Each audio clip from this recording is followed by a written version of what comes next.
¿Qué tal? ¿Cómo les va? Bienvenidos a la información. Comenzamos una nueva entrega de BTV Noticias en su edición central de martes 24 de febrero. ¿Cómo le va, Stefanirain? ¿Cómo anda? ¿Qué tal? Buen martes para todos. Linda jornada con buen clima después de una noche, por lo menos en donde yo resido, una mañana sobre todo. Por aquí también la madrugada, lluviosa, mucha con una lluvia. tormenta muy fuerte. Y algunos puntos del territorio nacional que la verdad que estuvieron bastante complicados, como por ejemplo San José, Florida, donde las tormentas y las lluvias fueron intensas. Ya lo vamos a estar repasando con el profe Serra. Pero además también un día en el cual lamentablemente hay que hablar de dos emergencias. Una a nivel, justamente por la falta de precipitaciones, declarada la emergencia agropecuaria por parte del Ministerio de Ganadería para algunas zonas del país. Y la otra, la emergencia por gripe aviar, emergencia sanitaria.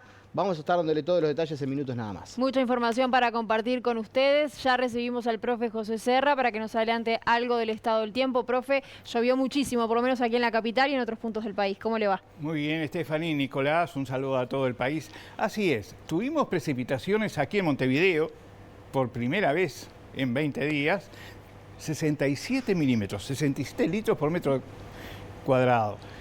Tuvimos precipitaciones significativas en la región oeste y suroeste del país. San José fue uno de los departamentos con mayor volumen de precipitación, superó en Quillú los 120, 130 milímetros, Reboledo, en fin, San José un promedio de 90 milímetros. El resto del país, muy despareja la precipitación. Como bien decía Nicolás, la información que nos viene hoy es que la sequía va a continuar, una sequía agrometeorológica, que va a continuar y se va a agravar en mi modesto ver y entender, porque si bien la inestabilidad, y hoy a esta hora está lloviendo en Rivera y en Rocha, con algunas tormentas en la ciudad de Rocha, tenemos alerta amarilla en gran parte del territorio nacional. Una situación bastante crítica, pero cuidado, que a partir del viernes vamos a tener 6-7 días con alta evaporación, sin lluvia y con temperaturas que vuelven a instalarse. El verano vuelve, así, de plano. Vamos a ver ahora cuál es la situación aquí en Montevideo a esta hora.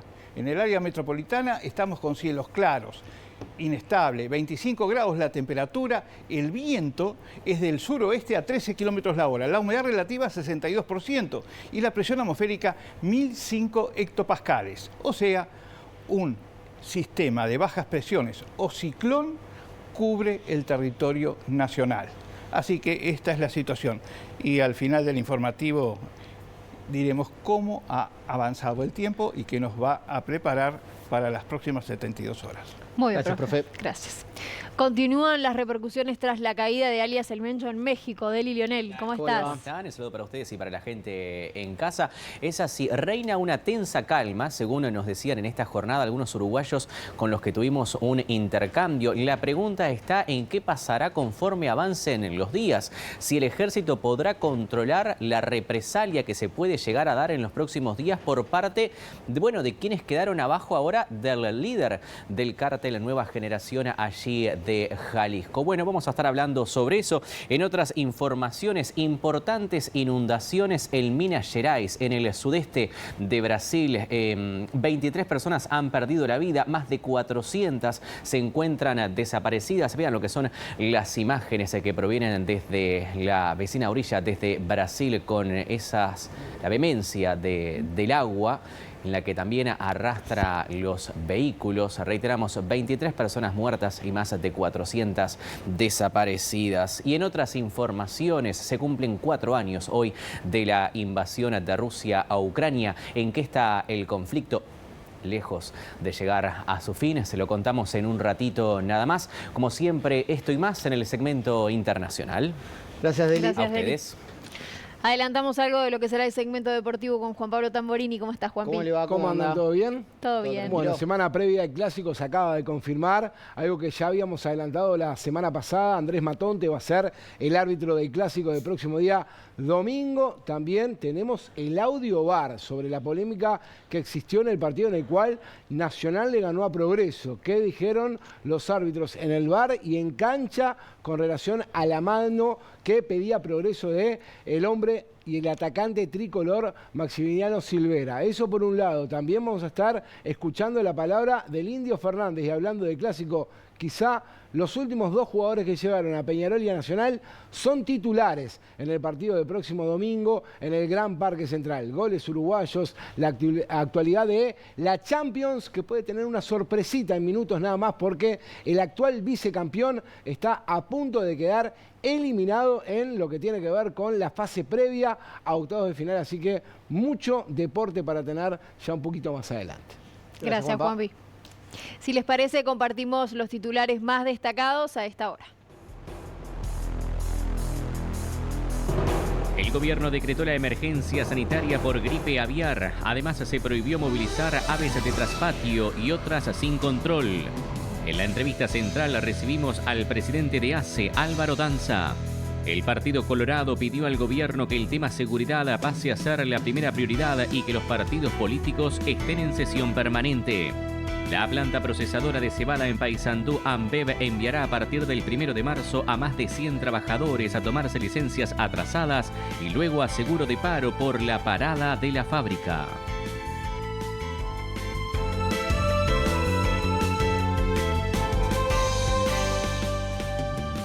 Como le decíamos, uno de los grandes temas por estas horas, la declaratoria de emergencia sanitaria por parte del gobierno por la aparición de casos de gripe aviar en algunas aves, en particular allí en el límite entre Maldonado y Rocha. Exactamente, nos vamos hacia el Ministerio de Ganadería, tomamos contacto con Lucía Betancourt, nos cuenta las novedades a esta hora. Adelante, Lu, bienvenida. ¿Cómo están? Muy buenas tardes. Exactamente, variada la información desde el Ministerio de Ganadería, Agricultura y Pesca. Como bien indicabas, Nico, exactamente, en las últimas horas se decretó la emergencia sanitaria por gripe aviar y ya vamos a estar ahondando cuál es la situación respecto a estos animales que aparecieron muertos, primero en principio en el límite entre Maldonado y Rocha, pero también en las últimas horas en el límite entre Canelones y Maldonado, en el arroyo Solís, allí por el departamento de Canelones. Pero ¿qué sucede ahora con la situación del déficit hídrico, de la sequía? Se acaba de decretar también la emergencia agropecuaria por un plazo de 90 días para atender la situación de sequía en determinadas zonas, determinadas seccionales que el Ministerio acaba de definir. Vamos a compartir a continuación de cuáles se trata, qué departamentos están comprendidos. Por ejemplo, Canelones, todo el departamento. En el caso de Durazno, la seccional número 9, en Flores también, la misma seccional. En Florida, la primera, la segunda, la tercera, la quinta, la sexta, la séptima, novena, la onceava, la 12, la 14, la 15, la 16, las leo rápidamente porque son varias. En La Valleja también entre la 1 y la 14, Maldonado y Montevideo todo el departamento, Rocha la 1, la 2, la 4, la séptima, la 8, la 10, la 11 y la 12. Estamos hablando de seccionales. Dentro del rubro, dentro del sector, es la forma de agrupar también las zonas comprendidas. Luego el departamento de San José, la cuarta, la octava y la novena, y en 33 la quinta, la sexta y la octava. Zonas seccionales comprendidas para atender la situación de déficit hídrico y que abarca qué sectores. Hablamos de lechería, ganadería, agricultura y la granja, para poder brindarle algún tipo de asistencia a aquellos sectores, a aquellos productores que así lo estén requiriendo. Recordemos, y vale aclarar, el Ministerio de Ganadería en su comunicado detalló que de todos modos aquellos departamentos que ya estaban comprendidos con determinadas medidas que fueron ya anunciadas durante enero y el actual mes de febrero siguen vigentes por más que no estén comprendidos dentro de esta emergencia agropecuaria de las últimas horas. Sí vale aclarar que se van a estar definiendo cuáles son los tipos de asistencia para los productores comprendidos en estas seccionales, que es una parte importante del territorio nacional, sobre todo al sur del territorio nacional debido a las escasas precipitaciones. Pero esta emergencia hídrica que llega en las últimas horas, emergencia agropecuaria, debido al déficit hídrico, llega luego de varias semanas donde se ha reclamado por parte del sector agropecuario, pero también el sector político, que se definiera esta emergencia. Finalmente llega sin estar exento de polémica. En las últimas horas, el propio intendente de Paysandú, Nicolás Olivera, presidente del Congreso de Intendentes, lo reclamó, dijo que siempre, de todos los gobiernos, se llega tarde. La historia indica... La historia de la capacidad reactiva de los gobiernos, ¿no? Ni siquiera, de los gobiernos, es que cuando se ponen a pensar en la emergencia hídrica, se ponen a pensar en las respuestas, se pone a pensar en cómo llega la respuesta al productor, Ya volvió a llover 10.000 veces, llovieron 50.000 milímetros. Entonces, falta capacidad reactiva. O sea, eso tiene que ser algo que está instalado el problema y se sale a cortar el problema. Siempre se llega de atrás en el tema, en la emergencia agropecuaria. Yo apelo a que el Ministerio tenga reflejos para que, si están los datos objetivos, señores, al pan pan y al vino vino. Es más, las intendencias somos grandes socios también en poder determinar cuáles son las zonas más sensibles, las áreas más sensibles. Las propias asociaciones agropecuarias en cada rincón del país también siempre han fungido de puerta de oportunidad, de contacto, de nexo con los productores más afectados. Pero no podemos vivir en una eterna discusión a ver si hay emergencia, no hay emergencia, cómo llegamos, cuándo llegamos. Repito, cuando llegás ya es tarde. En una emergencia, cuando llegaste tarde, no llegaste. Por otra parte, como les adelantábamos, también esta tarde el Ministerio de Ganadería definió decretar la emergencia por gripe aviar tras aves encontradas fallecidas o con casos en los departamentos de Maldonado, Rocha y Canelones en principio, y por eso se decreta para todo el territorio nacional esta emergencia por gripe aviar, que comprende, por ejemplo, que no se pueda trasladar o hacer movimientos de aves de traspatio. También se prohíbe ferias, remates, exposiciones y eventos vinculados a la especie aviar, y como medida preventiva se busca entonces reducir el riesgo de expansión. No hay en sí un riesgo para consumir algún tipo de alimento vinculado al sector avícola, pero sí se tiene especial cuidado, precaución, o que se tengan recaudos de tener contactos con ciertos animales, y más aún si se tiene contacto con algún animal ya fallecido. Es por eso que se pide tener la precaución necesaria y llamar a los equipos correspondientes del Ministerio de Ganadería, de Servicios Agropecuarios, para dar aviso. Vamos a repasar de qué se trata esta última también resolución que tomó el Ministerio de Ganadería. Hasta el momento, las autoridades del ministerio señalaron la existencia de 2 cisnes muertos y al menos una decena de otras aves contagiadas, con varios análisis más en proceso de la influenza aviar H5. El director departamental del ministerio en Canelones, Gustavo Moratorio, informó que se recorre la zona del departamento. Recorrer el foco, ahí se delimita la zona en 5 kilómetros, 10 kilómetros a la redonda, y ahí se recorre todo. Se rastrilla toda la zona. Del lado de Canelones no tenemos establecimientos comerciales en esa zona. Del lado de Maldonado me parece que tampoco, creo que hay alguno en Gregorio Aznares. Pero se recorre todo, se convoca a los productores, se le informa bien de estos temas, de la sintomatología, de que avisen cuando vean animales muertos o con sintomatología nerviosa, digestiva, salvajes, silvestres, o también de gallinas de sus propios establecimientos, ¿no? Esto motivó la declaración de la emergencia sanitaria en todo el territorio nacional por parte de la Dirección General de Servicios Ganaderos. De acuerdo a la resolución, quedaron restringidos todos los movimientos dentro del país de aves de tránsito y de aves que no sean controladas a través del sistema de monitoreo avícola. Las aves incluidas en esta medida deberán estar alojadas en instalaciones cerradas techadas. Además, se suspenden las ferias, remates, exposiciones y eventos vinculados a la especie aviar. De acuerdo a Moratorio, las autoridades están trabajando en la vacunación de los trabajadores avícolas. Respecto a los trabajadores y vinculados a las avícolas, seguramente se vaya a reforzar la vacunación de los trabajadores. Hoy tuvimos reunión del SECO de Canelones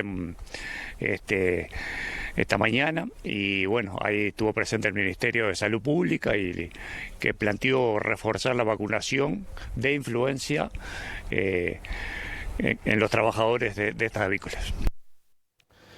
Le agradecemos a Lucía por este aporte. Ahora vamos a otras noticias. La planta procesadora de cebada de Paysandú, Ambev, enviará a partir del 1 de marzo a más de 100 trabajadores a tomarse licencia obligatoria, licencia que tienen atrasada, y luego pasar a seguro de paro por una parada en la fábrica. En este caso la decisión se toma porque hay sobrestock de cerveza en Brasil, que es el principal comprador de la planta productora del Uruguay. A partir del 1 de marzo nos comunicaron la parada del 90% del personal, enviándolo a agotar licencias y después al seguro de paro. En principio serían por 2 meses la estrategia de la gerencia, pero no descarta un tercer y un cuarto mes porque todo depende de la evolución del mercado y de los consumos de cerveza, que obviamente que es lo que usa como materia prima lo que nosotros procesamos acá en esta unidad. Estamos hablando de 120 trabajadores que alcanzaría esta parada a afectar a unos de 90 a 100 personas, 100 trabajadores. No sabemos, el futuro va a ser bastante incierto y todo depende del mercado y el consumo que haya de cerveza en el mundo y específicamente en Brasil. El problema mayor es el sobrestock, porque dado que el consumo de cerveza ha disminuido en todas partes del mundo y específicamente en Brasil. Del Río Negro hacia arriba, los productores son la mayoría para lo que es la planta acá de AMBEP, acá en Paysandú. Y esta situación se viene hace 6 meses atrás, que tuvimos la parada anterior de 2 meses también. Y es como todo muy junto, todo muy de repente. Y entonces, la verdad que golpea también anímicamente a las personas, ¿no? En esta época de todo lo que es la salud mental y eso, la inestabilidad que se tiene te deja mal. Hay que estar comprendiendo a los compañeros, todos con familia. Y bueno, hay que seguir buscándole la vuelta, pero el tema es la falta de certeza de la empresa hacia un futuro. El tema laboral preocupa por este caso y por otros que se han conocido en estos últimos días. Vamos a ir al móvil con Matías Garro, que estuvo trabajando sobre este tema. Exactamente, allí nos vamos, hacia el Parlamento. Buenas tardes, Mati, ¿cómo estás? Bienvenido, adelante. ¿Qué tal, compañeros? Gracias, el gusto de saludarlos a ambos, también a todos los televidentes. Efectivamente, seguimos con temas laborales y el cierre de diferentes fábricas, de diferentes empresas que se retiran del país y dejan por el camino fuentes laborales. Justamente sobre eso estuvimos conversando con la vicepresidenta de la República, Carolina Cose, quien, bueno, realizó un análisis más científico, digamos, de esta situación. Y lo que dice Carolina Cose es que justamente todos estos rubros deben reconvertirse de la mano y ir acompañando todos los avances científicos para, bueno, de alguna manera no quedar rezagados, cambiar la forma en cómo se está produciendo actualmente en el Uruguay. Pero si les parece, la vemos y la escuchamos.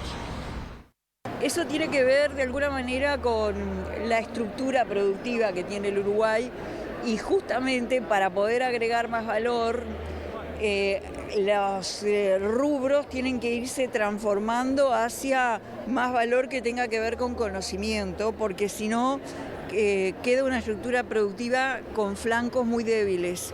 Nosotros no podemos apostar a los grandes volúmenes, sí tenemos que proteger el Mercosur, porque si no hubiera Mercosur, la industria del Uruguay no existiría, pero al mismo tiempo, si nosotros no apostamos a la ciencia, no vamos a poder lograr que otras industrias se desarrollen en el Uruguay. Por ejemplo, la industria audiovisual, por ejemplo, la industria del software, por ejemplo, la industria del testing.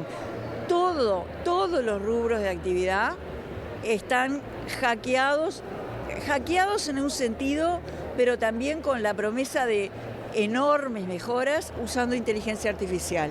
Vamos a ponernos del lado de las mejoras. Y para ponernos del lado de las mejoras tenemos que saber con qué estamos tratando. Y para saber tenemos que tener, aunque sea un rudimento, un saber leer y escribir en términos científicos. Y por eso es tan importante. Seguimos en tema porque hoy estuvo aquí en Montevideo el intendente de Paysandú, Nicolás Olivera, participando de una actividad del sector de centro del Partido Nacional y se refirió también a estos temas. Por ejemplo, repasaba la situación de AMBEP, que ustedes estaban, bueno, también repasando anteriormente en nuestro noticiero, y también se refería a otro tipo de situaciones. Por ejemplo, destacaba la situación de la planta de Portland en Paysandú, donde allí hay una decisión de las autoridades de ANCAP de tener las actividades allí y trasladarse a Minas. Según indica Olivera, se está dando un mensaje negativo a todos los productores y empresarios del norte de Río Negro, porque dice que la situación allí es, bueno, trasladarse lo más cerca posible a Montevideo para ser, bueno, más rentables. Pero si les parece también lo vemos y lo escuchamos.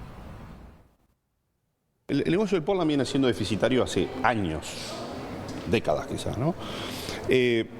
El 17 de diciembre pasado, acá en el Parlamento pasó algo, que capaz que para algunos pasó inadvertido. Vino la presidenta de ANCAP a decir o a insinuar cuáles iban a ser los pasos.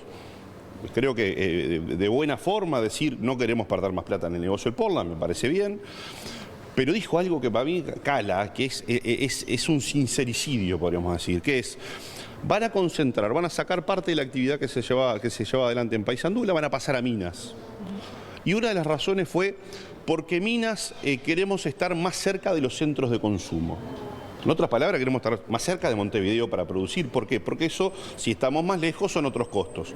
Dígame cómo yo le digo a Ambev, cómo le digo a Fricasa, cómo le digo a Paicuero, o cómo la gente de Tacuarembó le dice a sus industrias, o cómo la gente de Artigas le dice a sus industrias, que el Estado mismo quiere amputar determinados ciclos productivos que administra, quizá mal administra, pero administra al fin, diciendo, para ser más competitivos tenemos que estar más cerca de Montevideo. ¿Qué le digo yo a los privados? ¿Cómo le digo a alguien que quiere instalar una fábrica de tornillos en Paysandú, en Tacuarembó, en Artigas, diciéndole, ¿sabe qué? El propio Estado, el propio gobierno le está diciendo que tiene que estar más cerca de Montevideo para producir, porque si no es inviable lo que usted hace? O sea, eso es lo que tenemos que cambiar. Eso es lo que tiene que ser parte de una agenda, creo yo, impostergable. Y no le estoy echando la culpa a este gobierno, ni al pasado, ni, o sea, en un tema de color político, un tema que el fuego está a la puerta. Entonces tenemos que atacar el tema de la competitividad, tenemos que generar incentivos. Y mire que creo que hemos conversado varias veces con el ministro Done, está en esa línea también. Pero hay que poner arriba de la mesa el tema y buscar 3 o 4 medidas que permitan fomentar la erradicación de emprendimientos, no solamente en el área metropolitana, que parece que se chupa todo. Nosotros hemos estado en conversación fundamentalmente con los trabajadores de la planta Ambev, y es el mismo tema, es la competitividad. O sea, Ambev es una empresa global. ¿Usted cree que a Ambev le va a afectar el día de mañana si los números no le cierran, bajar la llave? ¿Usted cree que tiene algún prurito la empresa? No es que no hablo mal de la empresa, hablo de la forma en cómo se toman las decisiones. Cuando sientan que en una planta que está radicada en Paysandú no están dadas las condiciones para sostener la actividad, no van a tener otro miramiento porque le da lo mismo hacerlo en Paysandú que hacerlo en cualquier otra parte del mundo.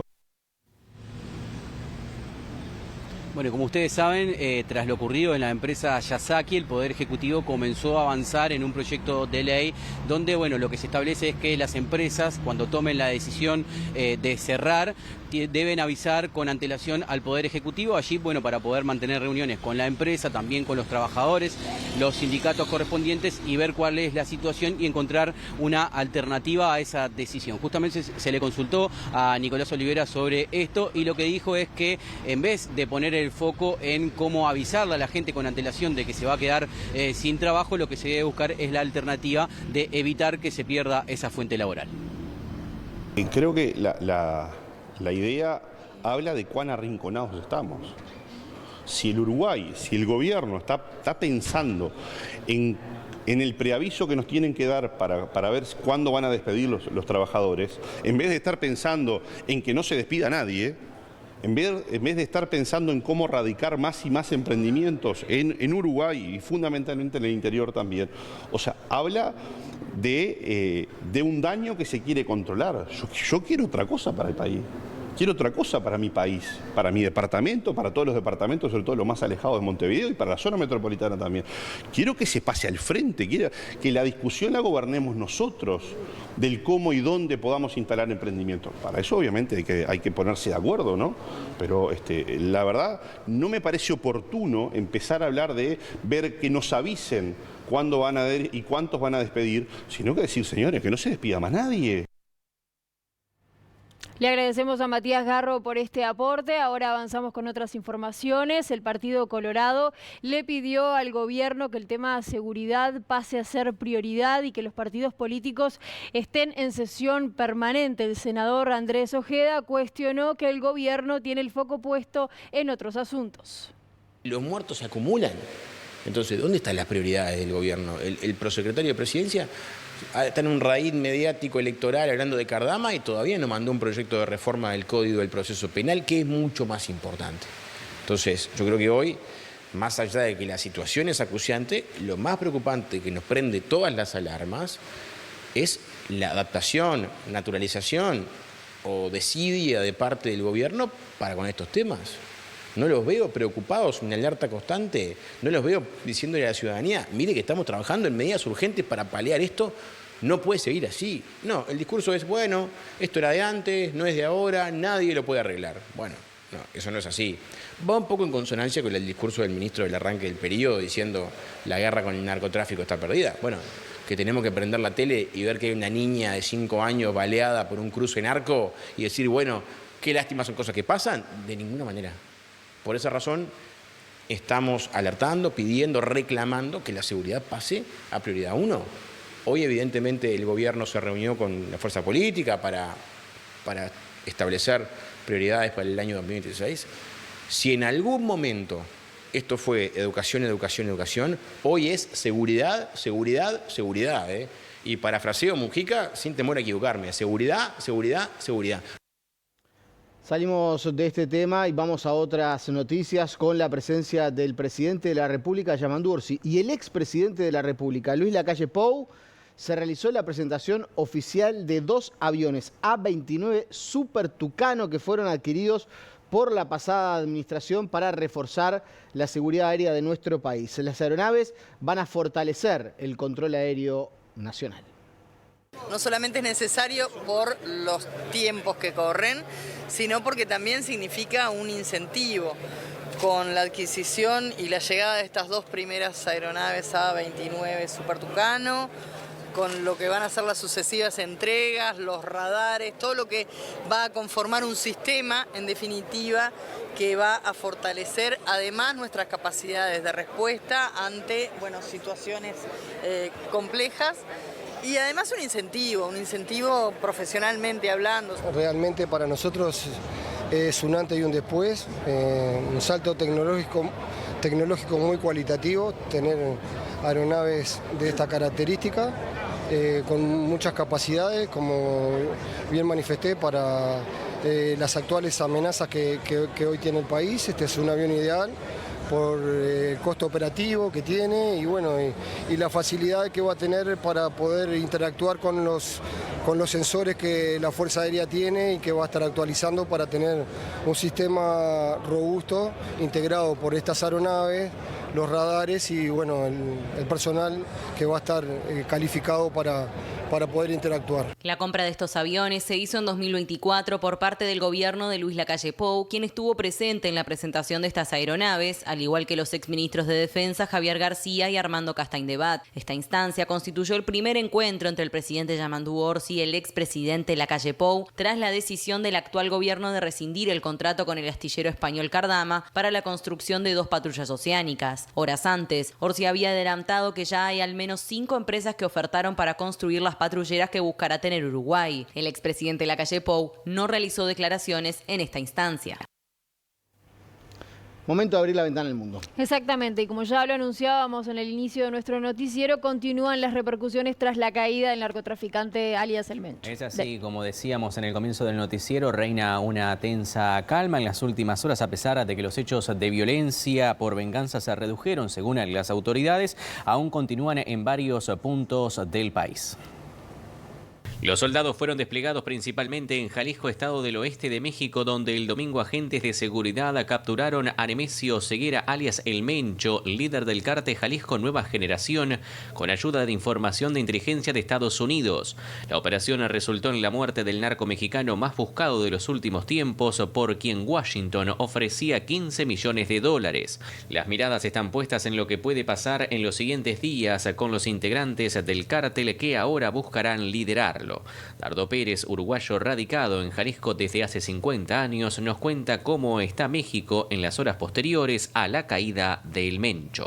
El día de hoy parece todo normal, lo único que no hay todavía es clases a ningún nivel escolar. Pero la ciudad se siente normal, prácticamente normal. Yo salí desde muy temprano ahora y hay servicio público, hay transporte público y estamos todo el mundo trabajando. Los restaurantes volvieron a abrir, las tiendas de autoservicio todas volvieron a abrir, las estaciones de servicio están abiertas. Parece que ya todo normal. La gente sí sigue un poco asustada en comentarios. La gente se pregunta qué va a pasar, porque la historia reciente nos dice que cuando cae un capo así, los 3 o 4 o 5 que le siguen pelean por el poder y luego se fragmentan las estructuras y sale un poco peor porque pelean entre ellos y hay daños colaterales, ¿no? Bueno, vean ustedes, la incertidumbre está en el turismo, teniendo en cuenta que en unos meses será el Mundial.